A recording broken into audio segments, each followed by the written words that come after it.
आप मेरी कहानी my husband's mistress became my son's choice का एपिसोड 2 सुन रहे हैं। यह कहानी एपिसोड दर एपिसोड बताई गई है। कृपया एपिसोड 1 से शुरू करें। Episode 2 that mystery woman Elina.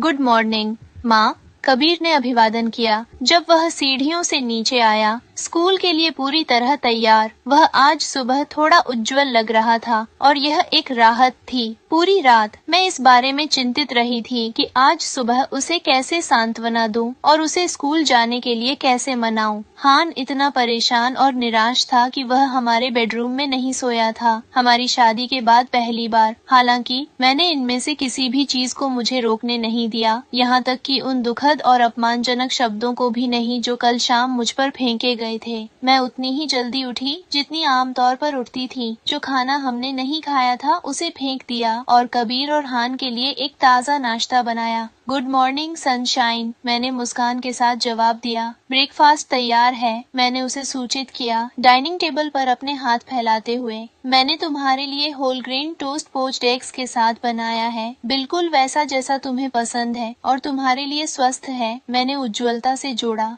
फिर से मैं हमेशा कबीर का खाना प्यार, ज्ञान और सटीकता के साथ बनाती थी। अगर कुछ था जो मैं चाहती थी कि हान और कबीर का आनंद लें, तो वह था स्वस्थ और स्वादिष्ट भोजन। भूख नहीं है, कबीर ने कसकर जवाब दिया, और यह तब था जब मुझे एहसास हुआ कि वह अभी भी उदास था। क्यों नहीं? मैंने चिंता से पूछा। तुमने कल रात डिनर नहीं किया था, मैंने नोट किया। मैंने किया था, बस वह नहीं जो तुमने बनाया था, उसने जवाब दिया। मैं चकित थी।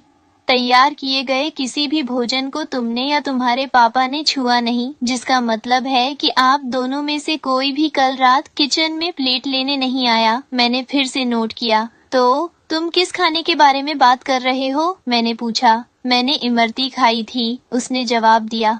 वह शुगर कोटेड स्वीट? मैंने भयभीत होकर पूछा।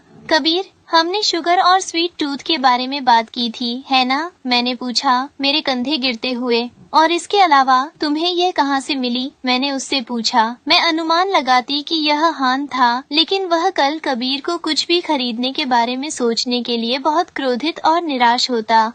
यह मुझे स्कूल में दी गई थी, कबीर ने जवाब दिया, मेरा दिल और भी ज्यादा तोड़ते हुए।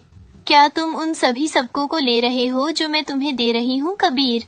मैंने उससे निराशा और थकान से पूछा। मैंने कहा था कि तुम्हें नहीं होना चाहिए।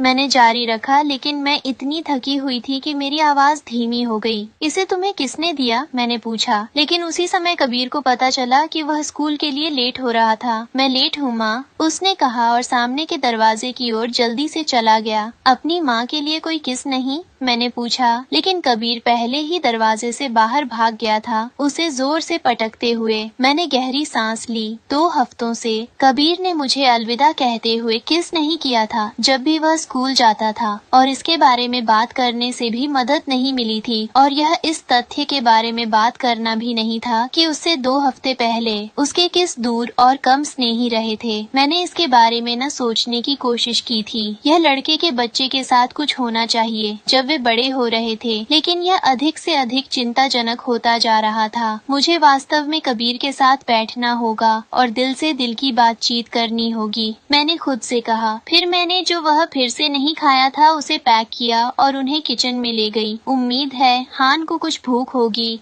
मैंने जल्द ही अपने बढ़ते बेटे के बारे में चिंता करना बंद कर दिया, क्योंकि दोपहर में उसके स्कूल फंक्शन में भाग लेने के विचार ने मेरे दिल को भर दिया। पहली बार जब से कबीर इस क्लास में आया था, मैं उसके स्कूल फंक्शन में भाग ले रही थी। हान हमेशा जाने पर जोर देता था, जो एक आश्चर्य था, क्योंकि जब कबीर बहुत छोटा था तो उसके पास हमेशा काम के बहाने होते थे कि वह समय क्यों नहीं निकाल सकता। लेकिन हाल ही में यह सब बदल गया था। हान सभी स्कूल फंक्शन में जाना चाहता था। कितना भी व्यस्त हो, वह हमेशा समय निकालता था। शुरू में मैं चिंतित हो गई थी, लेकिन जल्द ही मैंने उस चिंता को खिड़की के बाहर फेंक दिया। मैं बस आभारी हूँ कि वह अब समय निकाल रहा है और हमारे बेटे के लिए एक उपस्थित पिता बन रहा है, मैंने खुद से कहा था। मैं घर पर रहने और पत्नी के कर्तव्य निभाने से अधिक संतुष्ट थी, लेकिन इस बार हान काम से छुट्टी नहीं ले सका। उसकी एक महत्वपूर्ण मीटिंग थी जिसे वह टाल या स्थगित नहीं कर सकता था, जिससे कबीर के दूसरे माता पिता के रूप में उपस्थित होने की जिम्मेदारी मुझ पर आ गई।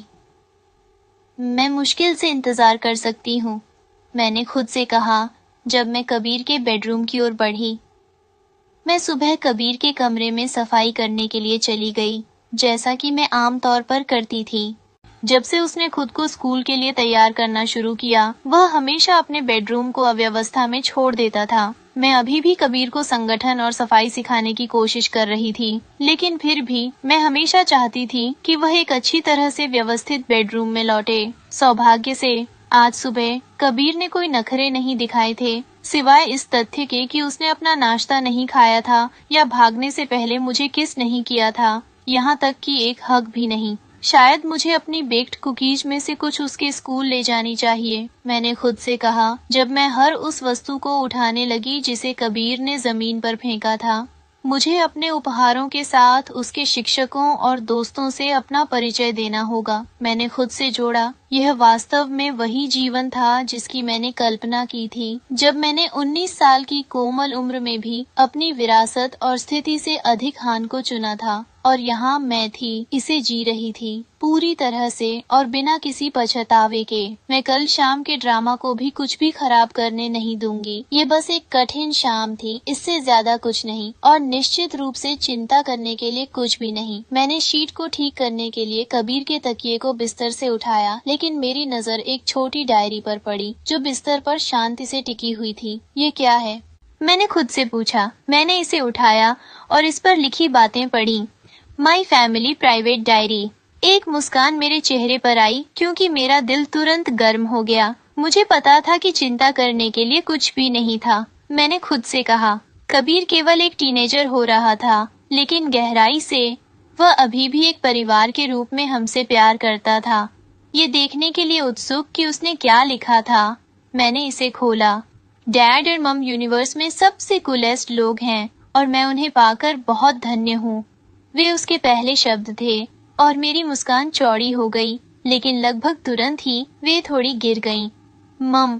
कबीर मुझे मम नहीं कहता। जब से उसने बात करना शुरू किया, वह हमेशा मुझे माँ के रूप में संदर्भित करता था, इसलिए इसने मुझे थोड़ा परेशान किया, लेकिन मैंने इसे झटक दिया। शायद एक छात्र के रूप में उसने अपने बोलने के तरीके से अलग तरीके से लिखा, इसलिए मैंने जारी रखा। मुझे नहीं लगता कि मैंने कभी कूलर पेरेंट्स के लिए कहा होगा। वह मेरी सुनती है, मुझे वह करने देती है जो मैं करना चाहता हूँ, और स्कूल के बाद एक साथ घूमना मेरे हर दिन के सबसे अच्छे पलों में से एक है। ये कुछ ऐसा है जिसकी मैं तलाश करता हूँ। आइसक्रीम स्टोर की एक छोटी ड्राइव, साइट सीइंग या यहाँ तक कि पार्क में भी।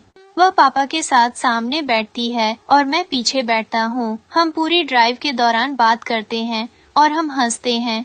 इस सब के बाद अलग होना बस मेरा दिल तोड़ देता है, लेकिन अच्छी बात यह है कि मुझे हमेशा अगले दिन भी वह अनुभव मिलता है। पापा इसकी गारंटी देते हैं। पापा ने यह भी वादा किया है कि हम किसी दिन एक परिवार होंगे, लेकिन मुझे वास्तव में उम्मीद है कि यह जल्द होगा, क्योंकि मैं उसके साथ पूरी तरह से एक घर साझा करने के लिए इंतजार नहीं कर सकता। उधार लिए गए पलों के बजाय मैं तुरंत रुक गई। कबीर मेरे बारे में बात नहीं कर रहा था। पिछली बार जब हम कबीर के स्कूल से बंद होने के बाद हान की कार में बाहर गए थे, तब वह 6 साल का था, इसलिए कबीर निश्चित रूप से एक और महिला के बारे में बात कर रहा था, मेरे बारे में नहीं। मेरी दिल की धड़कन तुरंत बढ़ गई। यह तेजी से धड़कने लगी। मेरे हाथ कांप गए, लगभग मुझे प्राइवेट डायरी की पकड़ खोने का कारण बने। कबीर की प्राइवेट फैमिली डायरी, और फिर भी वह एक और महिला के बारे में बात कर रहा था। जल्दबाजी में मैंने अगले 5 पन्ने पढ़े और मुझ पर यह बात समझ में आई कि उन्होंने इस महिला के साथ बहुत सारी प्यारी और सुंदर यादें बनाई थी, जिसका नाम कबीर ने पूरे समय नहीं बताया था।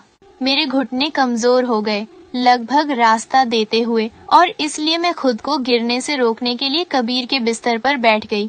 कल उसने मुझे इमरती स्वीट्स का एक डिब्बा दिया और वे सबसे स्वादिष्ट चीजें हैं जो मैंने कभी चखी हैं। मेरी माँ के खाने से एक बदलाव, उफ, वे उसके आखिरी शब्द थे, और तारीख के अनुसार इसने दिखाया कि कबीर ने उन्हें कल रात के विनाशकारी डिनर से पहले लिखा था, जिसका मतलब यह भी था कि वह डिनर के लिए नीचे आने से पहले ही इसे खा रहा था। मैं हवा के लिए हाँफने लगी क्योंकि मेरा दिल टुकड़ों में फट गया। फिर मैंने अगले पेज पर जाने की भयानक गलती की। कबीर ने 3 लोगों की एक तस्वीर बनाई थी। उनमें से एक हान था, उसका पिता और फिर खुद बीच में, और तीसरी व्यक्ति यह रहस्य महिला थी जो साइड में खड़ी थी। वे सभी एक दूसरे को पकड़े हुए थे और कबीर ने तस्वीरों पर दिल बनाए थे। My perfect family. मैं कबीर के स्कूल की ओर रवाना हुई। ड्राइवर को मुझे ले जाने दिया। मुझे ड्राइव करना पसंद नहीं था, या शायद इसलिए कि मुझे कभी सीखने का मौका नहीं मिला, लेकिन मुझे हमेशा ड्राइव किए जाने में खुशी होती थी। लिपटी हुई कुकीज मेरी गोद में बैठी थीं, लेकिन इसके बारे में मेरे लिए अब कुछ भी रोमांचक नहीं था। मैं कबीर की प्राइवेट डायरी के बारे में सोचना बंद नहीं कर सकी, और जितना मैं घर में वापस रहना और खुद से सवाल करना पसंद करती, मुझे पता था कि मैं दुनिया की किसी भी चीज के लिए उसके स्कूल फंक्शन को मिस नहीं कर सकती, खासकर जब हान वहाँ नहीं होगा। शायद तुम पूरी चीज को गलत समझ रही हो एलेना, मेरे सिर में एक आवाज ने मुझे बताया था। अगर तुमने बस कबीर से इसके बारे में पूछा होता तो उसके पास एक तार्किक स्पष्टीकरण होता। शायद यह एक काल्पनिक स्कूल प्रोजेक्ट था, आवाज ने जोड़ा था। यह इसे अभी भी बनाने के लिए मेरी एकमात्र प्रेरणा थी, और मुझे वास्तव में उम्मीद थी कि मैं गलत नहीं थी। जब तक मैं कबीर के स्कूल पहुंची, कुछ पेरेंट्स पहले ही आना शुरू कर चुके थे, और फिर मैं कबीर की क्लास की ओर अपना रास्ता बनाने लगी। लेकिन मुझे यकीन नहीं था, क्योंकि जब से वह इस नई क्लास में आया था, यह मेरी पहली बार थी। मैंने 2 महिलाओं को देखा और उनके पास पहुंची। Hello, good afternoon. मैंने उन्हें खुशी से अभिवादन किया। वे भी अपने जवाब के साथ अच्छी और दोस्ताना थीं। मैं कबीर हान अलेक्जेंडर के लिए यहाँ हूँ, लेकिन मुझे यकीन नहीं था कि वह किस क्लास से संबंधित है। मैंने विनम्रता से पूछताछ की। ओह, तुम अनिका होगी, महिलाओं में से एक ने मासूमियत से और एक हंसी के साथ कहा। मेरी बेटी इस बारे में बात करना बंद नहीं करेगी कि कैसे कबीर के पेरेंट्स हमेशा स्कूल के बाद हर दिन इतने आरामदायक और प्यार में होते हैं, उसने जोड़ा। मेरी सांस अटक गई। अनिका, वह कौन थी? क्या वह वही महिला थी जिसके बारे में कबीर ने अपनी प्राइवेट डायरी में लिखा था? तुम जानती हो, मैं बच्चों को बताती रहती हूँ कि कपल्स को न घूरें, खासकर वे जो स्नेह प्रदर्शित करना पसंद करते हैं, लेकिन टीनेजर्स कभी कभी बहुत जिद्दी हो सकते हैं। उसने मेरी प्रतिक्रिया से अनजान होकर बक-बक की जो वह कह रही थी। ये सही है, दूसरी महिला ने कहा। मेरे बेटे ने मुझे यह भी बताया कि पिछले हफ्ते उन्हें अपनी कार में एक एडल्ट मोमेंट रखते हुए पकड़ा गया था, उसने जोड़ा, अपना गला साफ करते हुए।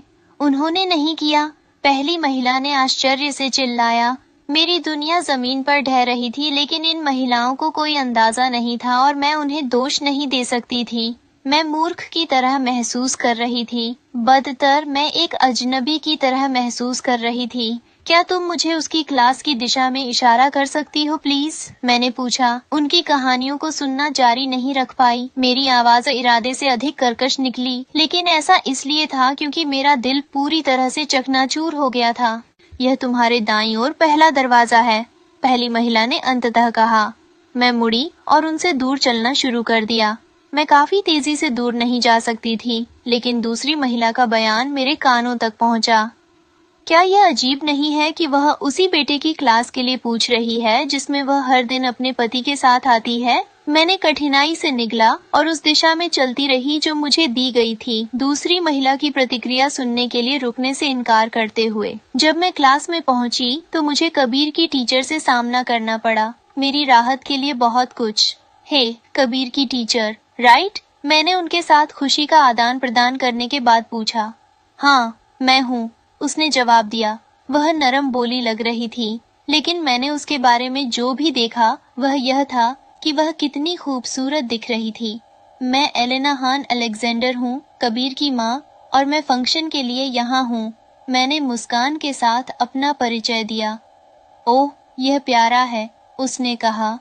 मैं अनिका अद्विक हूँ, कबीर की टीचर, जैसा कि तुम पहले से ही जानती हो, उसने कहा, और मैं तुरंत जम गई क्योंकि मेरी सांस असफल हो गई।